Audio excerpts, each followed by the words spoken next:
Today we are going to see equations of center of mass. We will see certain equations. So again we will consider a body. This is m1, this is m2, and this is mn last particle. m1 is at a position of r1 position vector, m2 is having a position vector r2, mn is having position vector rn. This is origin O, this is x and this is y axis. Let us consider a moving body. Here we are considering a moving body. Here we can add motion, equation of motions of center of mass. Moving body made by n particles of masses m1, m2, mn.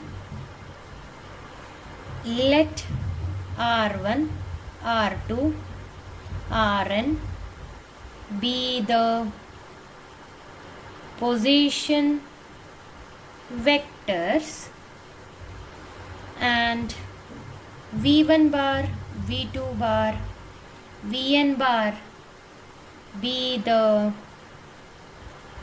velocity vectors respectively.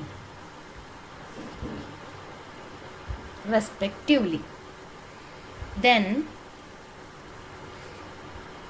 position vector of center of mass is given by r cm bar is equal to m1 r1 bar plus m2 r2 bar plus mn rn bar divided by, we know, total mass m.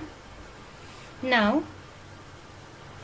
taking the first derivative of RCM bar with respect to time, we are going to take the first derivative.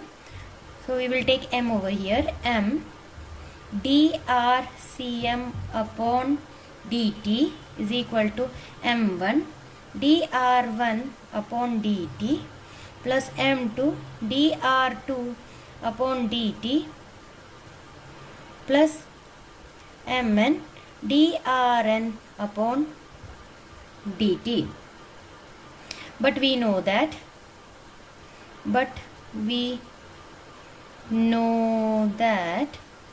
dr1 upon dt is nothing but velocity v1, dr2 upon dt is equal to v2, and so on. drcm upon dt is equal to vcm. Now substitute this in equation. This is equation 1, this is equation 2. This entire term we will substitute in equation 2. Substituting in 2, we will get m vcm bar is equal to m1 v1 bar plus m2 v2 bar plus mn vn bar. Equation 3. This is mass into velocity. Mass into velocity is momentum. So momentum of center of mass is equal to sum of momentum of each particle.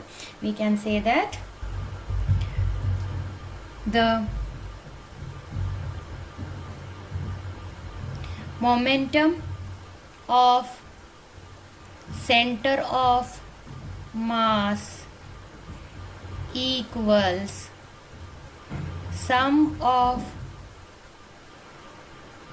momentum of each particle. Now again we can rearrange. Vcm bar is equal to summation I is equal to 1 to n mi vi bar upon capital M. This is equation number 4. Again differentiating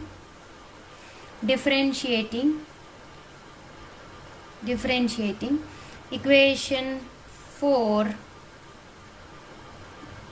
we will get dv bar cm upon dt is equal to 1 upon m d dt of summation mi vi bar I is equal to 1 to n. This is acceleration. We know that acm is equal to 1 upon m. This differentiate will only operate on v. Therefore, summation I is equal to 1 to n mi ai bar. Let f1 bar, f2 bar, fn bar be the external force on m1, m2, mn particles. Then we can write m1 a1 bar is equal to f1, capital F1, m2 a2 bar is equal to f2. Likewise, mn an bar is equal to fn. Therefore, summation I is equal to 1 to n mi ai is equal to summation I is equal to 1 to n fi bar.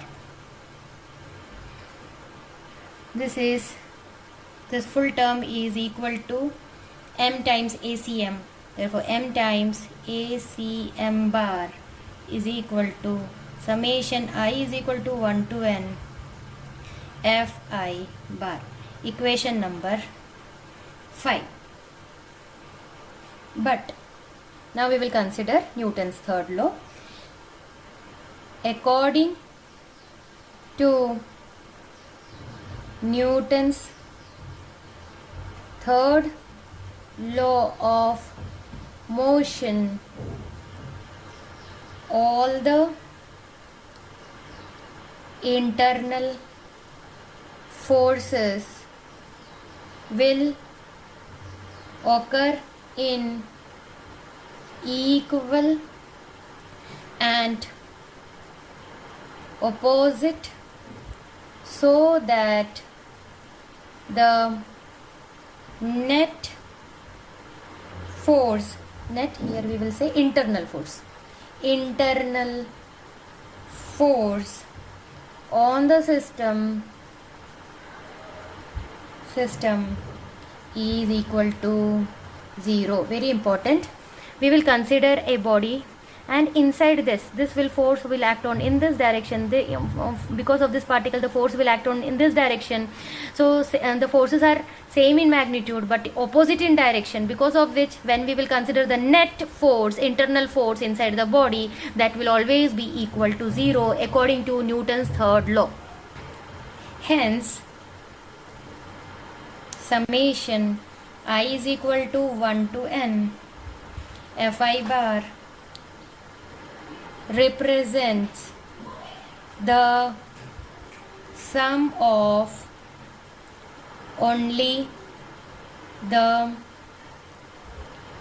external forces acting on all the particles, so that MACM is equal to force is this force is sum of internal force plus external force. Since internal forces are 0, so here we will take into account only the external force, where ACM is the acceleration of center of mass.